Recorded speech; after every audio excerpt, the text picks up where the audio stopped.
आज हम उसी क्रम को आगे बढ़ाते हुए रासायनिक अपक्रिया एवं समीकरण को बढ़ाते हुए आज हम देखेंगे कि रासायनिक परिवर्तन क्या होते हैं, नाभिकीय परिवर्तन क्या है, दो पदार्थों के बीच में किस प्रकार से परिवर्तन होते हैं।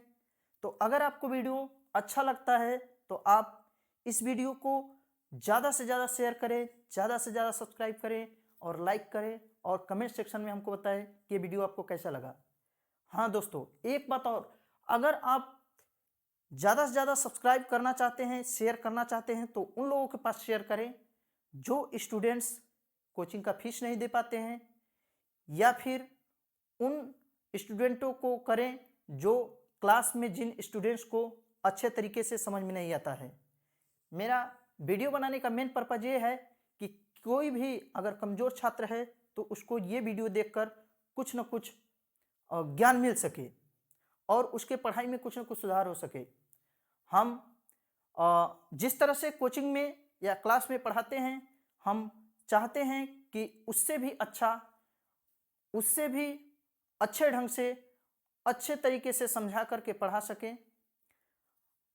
अगर आपको विज्ञान को अच्छे तरीके से जानना है तो विज्ञान के हर एक टॉपिक को, हर एक शब्द को समझ करके पढ़ना होगा, तब तो आप विज्ञान के बारे में अच्छे तरीके से जान सकते हैं। तो आइए हम पिछले वीडियो में देखे हैं कि रासायनिक अपक्रिया एवं समीकरण क्या था।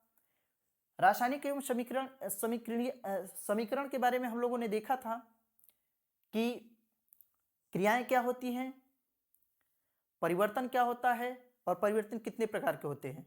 मुख्यतः इसमें दो ही परिवर्तन होते हैं, भौतिक परिवर्तन और रासायनिक परिवर्तन। भौतिक परिवर्तन वह अपक्रिया था जिसमें कोई नया पदार्थ नहीं बनता था, अवस्था में परिवर्तन होता था और जिसे पूर्व अवस्था में लाया जा सकता था। आपने बर्फ का पिघलना, लोहे का गर्म होना, बल्ब का जलना, अनेक उदाहरण देखा था। और उसी प्रकार से रासायनिक परिवर्तन भौतिक परिवर्तन के जस्ट उल्टा कार्य करता है, यानी कि भौतिक परिवर्तन में कोई नया पदार्थ नहीं बनता है, लेकिन रासायनिक पदार्थ में एक नया पदार्थ बनता है, अवस्था में परिवर्तन होता है, परंतु उसे पूर्वावस्था में नहीं लाया जा सकता है। जैसे बीज का अंकुरण, भोजन का पचना, सांस लेना, सांस लेने में ऑक्सीजन का जो हम प्रयोग करते हैं उसको हम नहीं ला सकते, दूध से दही का बनना, अगरबत्ती का जलना और कागज का जलना, इस तरह से ढेर सारे परिवर्तन या ढेर सारे उदाहरण होते हैं।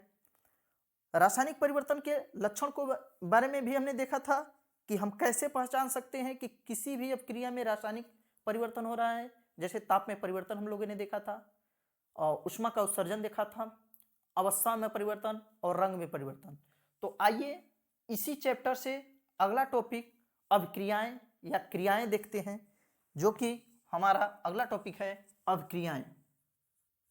अभिक्रियाएं, ये अभिक्रियाएं क्या होती हैं उसके बारे में हम जानेंगे।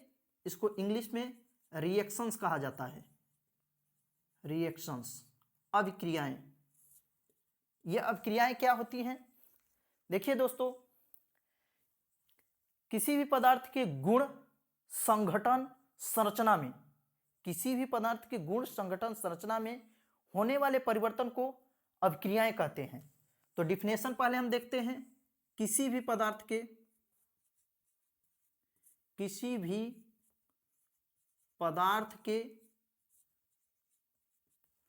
गुण, संघटन और संरचना में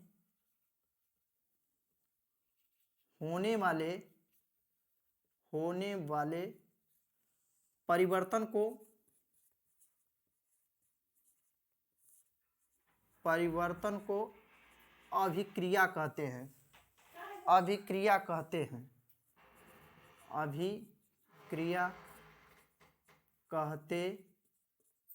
हैं।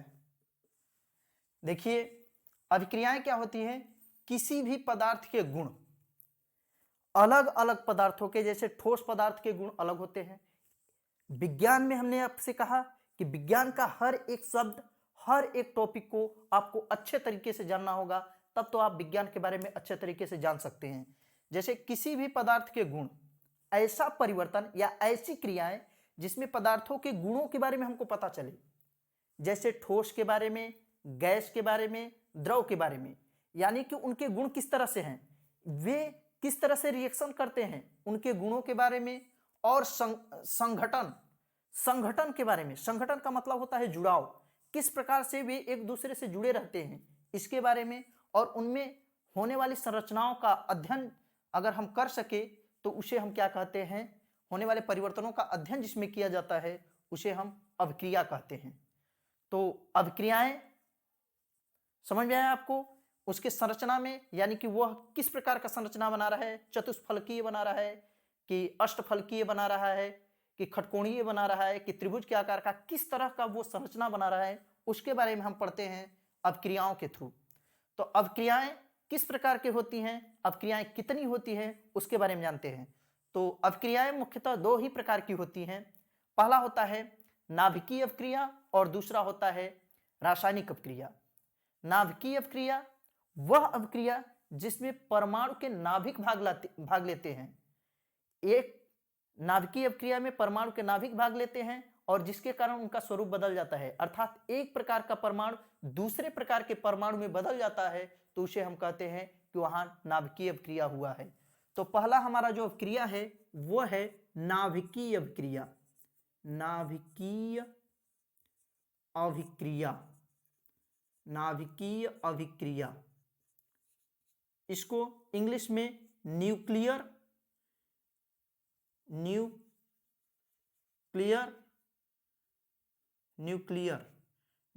रिएक्शंस बोला जाता है। Nuclear reactions. तो देखिए नाभिकीय अभिक्रिया क्या होता है। नाभिकीय अभिक्रिया वे अभिक्रियाएं जिसमें परमाणु का नाभिक भाग लेता है, ऐसा अभिक्रिया जिसमें परमाणु के नाभिक भाग लेते हों और जिसके कारण उस परमाणु का स्वरूप बदल जाता हो, यानी कि एक प्रकार का परमाणु दूसरे प्रकार के परमाणु में बदल जाते हैं, तो ऐसे अभिक्रियाओं को हम नाभिकीय अभिक्रिया कहते हैं। इसके परिभाषा को देखते हैं। ऐसी अभिक्रिया, ऐसी अभिक्रिया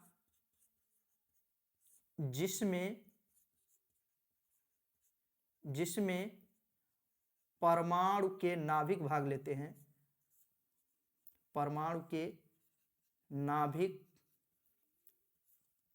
भाग लेते हैं, परमाणु के नाभिक भाग लेते हैं, जिसके कारण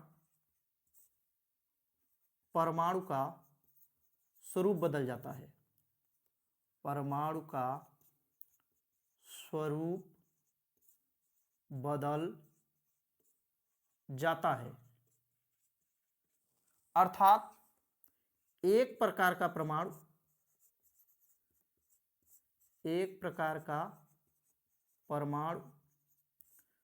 दूसरे प्रकार के परमाणु में बदल जाता है, दूसरे प्रकार के परमाणु में बदल जाता है।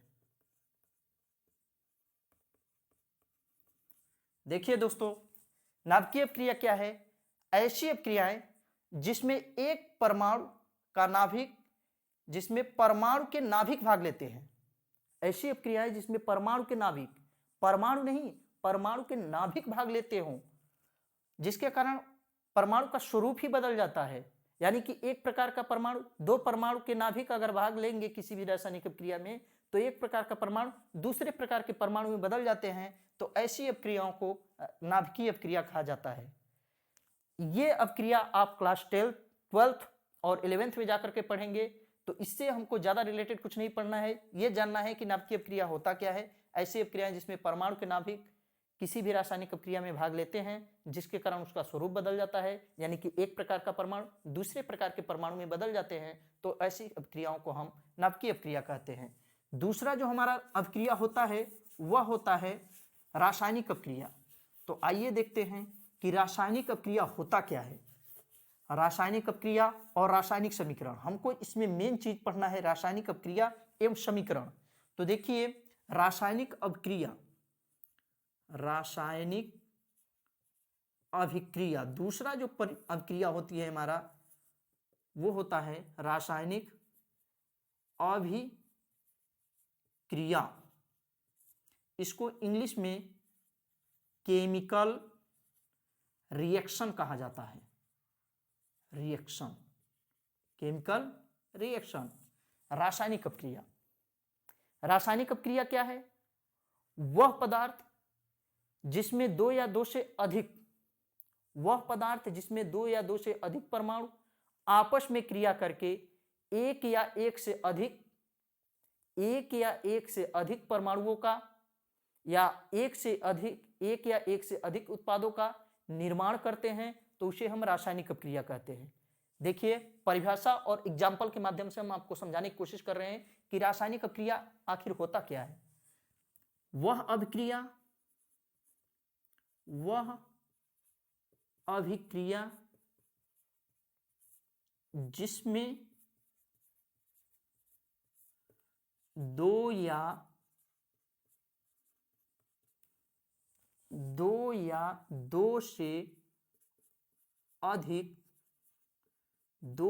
से अधिक परमाणु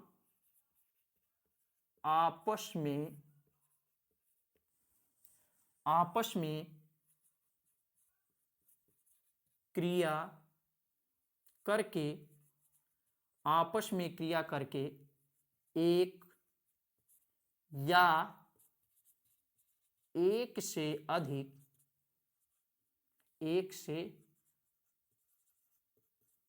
अधिक नए उत्पाद का निर्माण करते हैं। नए उत्पाद का निर्माण करते हैं, रासायनिक अपक्रिया कहलाता है। रासायनिक अभिक्रिया कहलाता है।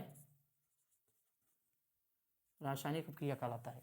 देखिए दोस्तों, रासायनिक अपक्रिया होता क्या है? वह अपक्रिया जिसमें दो या दो से अधिक पदार्थ आपस में क्रिया करके दो या दो से अधिक परमाणु आपस में क्रिया करके एक या एक से दो परमाणु मिलेंगे। दो या दो से अधिक भी हो सकते हैं, दो भी हो सकता है, दो से अधिक, अकेले नहीं। दो या दो से अधिक पदार्थ आपस में क्रिया करेंगे तो एक या एक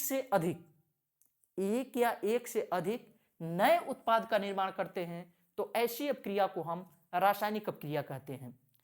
रासायनिक अपक्रिया जैसे हम देखते हैं, जैसे मैग्नीशियम ऑक्सीजन के साथ अगर क्रिया करे तो क्या बनाता है? मैग्नीशियम ऑक्साइड बनाता है। देखिए दोस्तों, अगर एक पदार्थ दूसरे पदार्थ के साथ अगर क्रिया करे तो एक नया पदार्थ बन जाता है मैग्नीशियम ऑक्साइड। जब दो या दो से अधिक पदार्थ, यहां दो पदार्थ हैं, दो या दो से ज्यादा भी हो सकते हैं, 3 हो सकता है, 4 भी हो सकते हैं, तो दो या दो से अधिक पदार्थ आपस में क्रिया करके जब एक या एक से अधिक नए उत्पाद का जब निर्माण करते हैं, तो ऐसी अपक्रियाओं को हम रासायनिक अपक्रिया कहते हैं। अब बात यह हुआ कि रासायनिक अपक्रिया जो ये रासायनिक अपक्रिया होता है, इसमें जो परमाणु भाग लेते हैं इनको क्या कहा जाता है, और जो इनसे बनते हैं इनको क्या कहा जाता है? क्योंकि रासायनिक अपक्रिया के दो घटक होते हैं। पहला घटक वो होता है जो रासायनिक अपक्रिया में भाग लेता है। जैसे इन दोनों की बात की जाए, ये रासायनिक अपक्रिया करने के लिए इसमें दो परमाणु भाग ले रहे हैं, मैग्नीशियम और ऑक्सीजन। अगर इसको हम संतुलित करना चाहें तो इस तरह से हम कर सकते हैं, इस तरह से कर देंगे तो ये संतुलित हो गया। देखिए दोस्तों, पहले हम रासायनिक अपक्रिया कराते हैं, उसके बाद परमाणुओं के रासायनिक अपक्रिया के दोनों तरफ, तीर के बाएं तरफ भी और तीर के दाहिने तरफ भी, दोनों तरफ के हम परमाणुओं को बराबर करते हैं। अभी जब हम रासायनिक समीकरण पढ़ाएंगे तो उसमें रासायनिक समीकरण को संतुलित करने की विधियां पढ़ाएंगे। किस प्रकार से रासायनिक समीकरण को संतुलित किया जाता है उस वीडियो में हम आप लोगों को बताएंगे। तो देखिए, यहाँ दो तत्व रासायनिक अपक्रिया करने के लिए दो तत्व या दो परमाणु आपस में भाग ले रहे हैं, इनको अभिकारक कहा जाता है। दो परमाणु मिलकर के एक नया पदार्थ बनाते हैं, एक नया यौगिक बनाते हैं, तो उसको हम कहते हैं उत्पाद। तो देखिए दोस्तों, रासायनिक अपक्रिया जिसमें दो या दो से अधिक परमाणु आपस में क्रिया करके एक नए पदार्थ का निर्माण करते हैं, तो उसे हम रासायनिक अपक्रिया कहते हैं।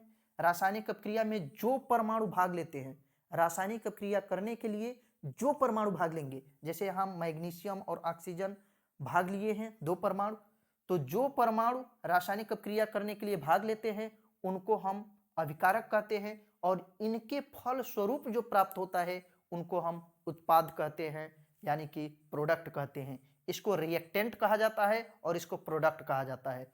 तो देखिए, रासायनिक अपक्रिया के भी दो पार्ट होते हैं या दो कारक होते हैं। इसको हम कह सकते हैं, पहला जो होता है हमारा, ये होता है अभिकारक। अभिकारक, इसको इंग्लिश में रिएक्टेंट कहा जाता है। रिएक्टेंट, ये होता है हमारा रिएक्टेंट, जो परमाणु रासायनिक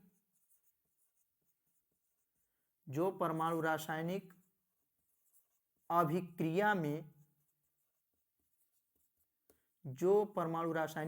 में भाग लेते हैं,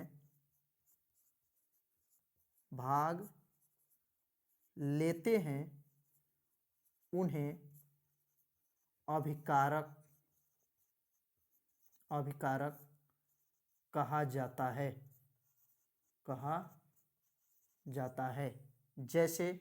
जैसे कि अगर बात करें तो जैसे मैग्नीशियम और ऑक्सीजन, ये दोनों क्या कहलाएंगे, हमारे अभिकारक होते हैं। अभिकारक क्या है? अभिकारक वह है जो रासायनिक अपक्रियाओं में भाग लेते हैं, इन्हें हम अभिकारक कह सकते हैं।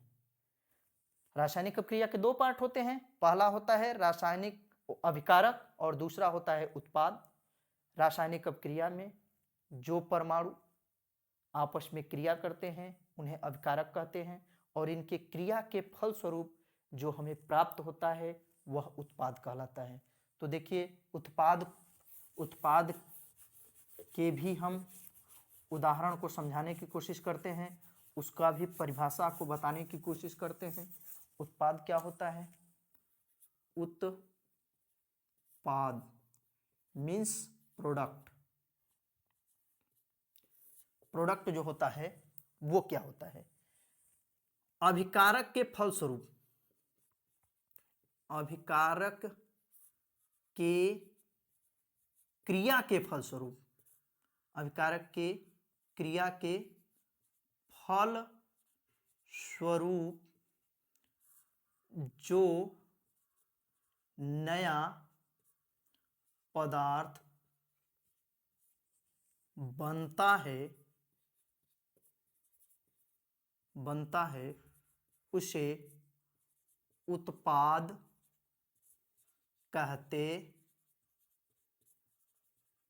उत्पाद कहते हैं। जैसे आप लोगों ने देखा कि मैग्नीशियम ऑक्सीजन के साथ क्रिया करके मैग्नीशियम ऑक्साइड बना रहा था, तो अभिकारक के क्रिया के फलस्वरूप, देखिए अभिकारक ये है जो रासायनिक अपक्रिया में भाग लेते हैं, और अभिकारक के क्रिया के फलस्वरूप जो एक नया पदार्थ बनता है, जैसे मैग्नीशियम और ऑक्सीजन आपस में क्रिया किए तो मैग्नीशियम ऑक्साइड बन गया, तो मैग्नीशियम ऑक्साइड जो है एक नया पदार्थ है। तो अभिकारक के फलस्वरूप जो नया पदार्थ बनता है उसी को हम क्या कहते हैं? उत्पाद कहते हैं। ये हमारा क्या कहलाता है? उत्पाद कहलाता है, और ये हमारा जो है अभिकारक कहलाता है। तो हम समझेंगे कि आप लोग अभिकारक, उत्पाद और रासायनिक अपक्रिया, नाभिकीय अपक्रिया के बारे में आप लोगों ने समझ लिया होगा। अगर आपको वीडियो अच्छा लगता है तो ज़्यादा से ज़्यादा स्टूडेंट्स के पास पहुंचाने की कोशिश करें। तब तक के लिए